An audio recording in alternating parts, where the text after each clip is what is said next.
जो पब्लिशर जो था वो सिर्फ ब्रांड जो थे वो पब्लिशर हुआ करते थे, लेकिन सोशल मीडिया ने इसको बहुत आसान बना दिया। हर कोई जो है वो पब्लिशर बन सकता है। हाल ही में ये देखा गया है कि बड़े मेन स्ट्रीम आपके सोशल मीडिया प्लेटफॉर्म है, उन्होंने अपनी कंटेंट मॉडरेशन को जो है उसको डाइल्यूट कर दिया। पाकिस्तान में भी यूट्यूब, फेसबुक, टिकटॉक और इंस्टाग्राम जैसे प्लेटफॉर्म्स की मकबूलियत में बेतहाशा इजाफा हुआ है। ताहम इसका एक तारीख पहलू भी सामने आया है और ये है कि दहशतगर्द गिरोह और इंतहा पसंद तंजीमें इन प्लेटफॉर्म्स को अपने मकासद के लिए इस्तेमाल कर रही हैं। बदकिस्मती से सोशल मीडिया गलत मालूमात, प्रोपेगेंडा और साजिशी नज़रियात के फैलाव का जरिया भी बन चुका है। दहशतगर्द ग्रोह इन प्लेटफॉर्म्स को अपने बयानी को फ़रोग देने, नए अफराद की भर्ती करने और अपने हमलों की जिम्मेदारी कबूल करने के लिए भी इस्तेमाल कर रहे हैं। सोशल मीडिया की इस हथियारबंदी ने सिक्योरिटी इदारों के लिए नए चैलेंजेस पैदा कर दिए हैं। ये प्लेटफॉर्म दहशतगर्द ग्रोहों को बराह रास्त अवाम तक रसाही फराहम करते हैं, जिससे रवायती मीडिया के मुकाबले में इनका पैगाम ज़्यादा तेज़ी से फैलता है। इस अहम और सेंसिटिव टॉपिक पर माशरे पर इसके असरात और इसके सद्देबाब पर गुफ्तगू करने के लिए हमें ज्वाइन किया है editor express Tribune Naveed Hussain साहब ने। नवीद साहब, आपको वेलकम कहते हैं और बहुत शुक्रिया आपके वक्त का। हालिया दिनों इस अहम मौजू और इसके मुख्तलिफ पहलुओं पर आपकी एक बड़ी तफसीली, डिटेल्ड, कॉम्प्रीहेंसिव रिपोर्ट जो है वो पब्लिश हुई।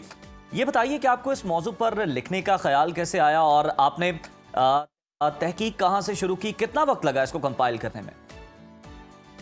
अच्छा, फर्स्ट ऑफ ऑल तो thank you very much for having me in your show.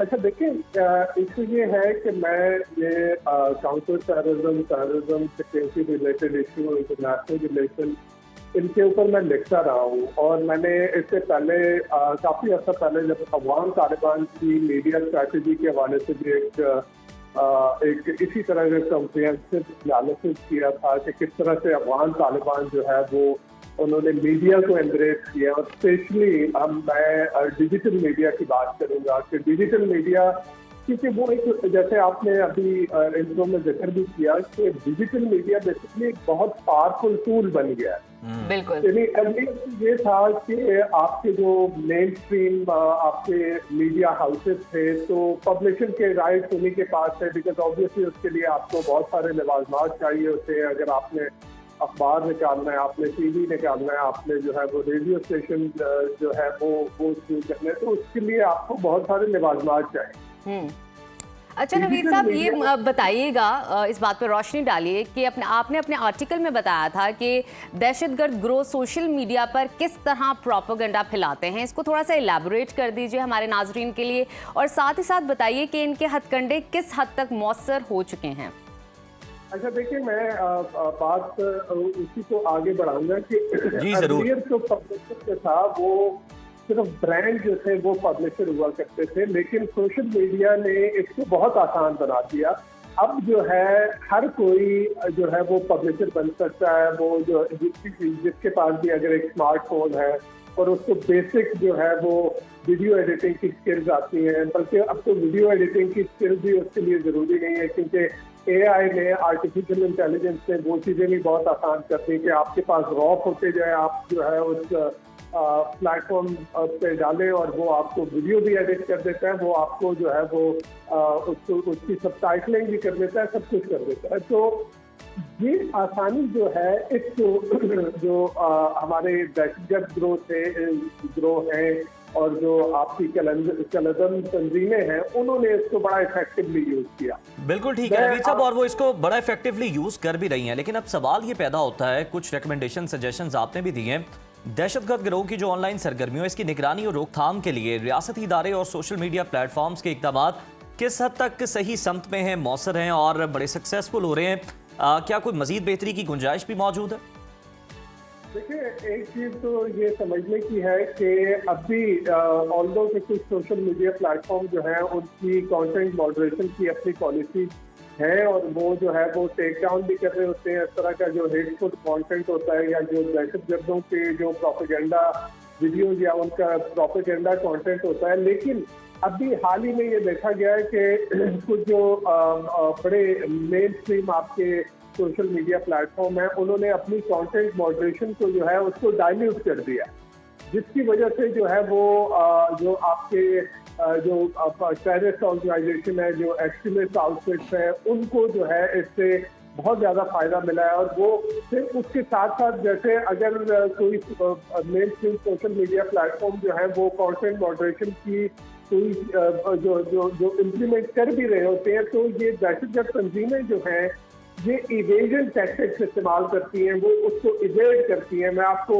यानी कलदन टीटीपी की मिसाल दूं कि वो वीडियो के लिए एक नया जो है एक्स के ऊपर एक जो अकाउंट वो क्रिएट करेंगी, उससे वो अपनी वीडियो को डिसिमिनेट करेंगी और बाय द टाइम वो सोशल मीडिया प्लेटफॉर्म जो है एक्स की मैनेजमेंट उसको टेक डाउन करती है, उसको ब्लॉक करती है उस अकाउंट को, उस वक्त तक वो जो उनके फॉलोअर्स होते हैं उन तक वो वीडियो पहुंच चुकी होती है। ठीक। अच्छा नवीद साहब, आपके आर्टिकल के हवाले से बात करना चाहूँगी। बताइएगा, आपने अपने आर्टिकल में बलोच लिबरेशन आर्मी और तहरीक तालिबान पाकिस्तान का जिक्र किया। इन दोनों गिरोहों की सोशल मीडिया पर स्ट्रैटेजी क्या है या कहा जाए ममासलत क्या है? देखिए, ये टीटीपी ने खसूसन मेरे ख्याल में जब अफगान तालिबान ने अफगानिस्तान में टेक ओवर किया है अगस्त 2021 में, उसके बाद टीटीपी ने अफगान तालिबान से बहुत कुछ सीखा। अच्छा, एक चीज़ ये बात भी समझने की है कि अफगान तालिबान और कलदम टीटीपी ये बेसिकली एक ही सिक्के के दो रुख हैं। हमने इनको डिफरेंटली ट्रीट किया और हम इसको एक दूसरे से अलग समझते रहे, लेकिन वो बेसिकली तस्वीर के दो रुख हैं, वो सिक्के के दो रुख हैं। तो अफगान तालिबान ने बड़ा इफेक्टिवली अपनी मीडिया स्ट्रैटेजी, उनका जो कल्चरल सबमिशन था उसके अंडर उन्होंने बड़ा इफेक्टिवली चलाया था। और मेरे ख्याल में अफगान तालिबान के दोबारा अफगानिस्तान में इक़्तिदार में आने में उसका बहुत बड़ा रोल था। और यही चीज़ की टीटीपी ने उनसे सीखी। कलदम टीटीपी ने इसके बाद अफगानिस्तान में तालिबान के टेक ओवर के बाद उन्होंने अपनी पूरी मीडिया स्ट्रैटेजी जो है कम्प्लीटली चेंज की। उन्होंने उमर मीडिया के नाम से जो है एक पूरा प्लेटफॉर्म जहाँ पे वो जिस तरह के इन्फोग्राफिक्स वो बना रहे हैं, वीडियो वो बना रहे हैं, जिस तरह से वो अपना प्रोपेगेंडा की तशरीह कर रहे हैं, तो वो बहुत वो जो सामने आया वो बहुत इफेक्टिव जो है वो साबित हो रहा है। अब अच्छा नवीद साहब, लास्टली आपसे ये जानना चाहूंगा कि आपने अपनी रिपोर्ट के अंदर अवाम के सोशल मीडिया पर रद्द-ए-अमल का भी जायजा लिया है, और क्या आपको लगता है कि बाज़ औक़ात नादानिस्ता तौर पर लोग इन ग्रुप्स के बयानिए को तक़वियत दे रहे होते हैं जाने अनजाने में? देखिए, एक चीज़ जो समझने की है वो ये है कि हमारे मेन स्ट्रीम मीडिया, मैं माज़रत के साथ अर्ज करूँगा, हमारे मेन स्ट्रीम मीडिया में क्रेडिबिलिटी का इशू आ गया है। क्रेडिबिलिटी का इशू किस वजह से आया है कि हम देखते हैं कि मेन स्ट्रीम मीडिया के ऊपर एक ही नैरेटिव जो है वो पुश किया जा रहा होता है। तो जब एक ही नैरेटिव मेन स्ट्रीम मीडिया पे मिलता है तो जो लोग हैं, स्पेशली मैं जनरेशन Z की बात करूंगा, जनरेशन Z की बात करूंगा, कि वो जो है वो जब मेन स्ट्रीम मीडिया को देखता है कि वो एक नैरेटिव है, तो वो दूसरे नैरेटिव के लिए वो कहीं देखता है, और वो देखता है तो वो उसको सोशल मीडिया के ऊपर नजर आता है।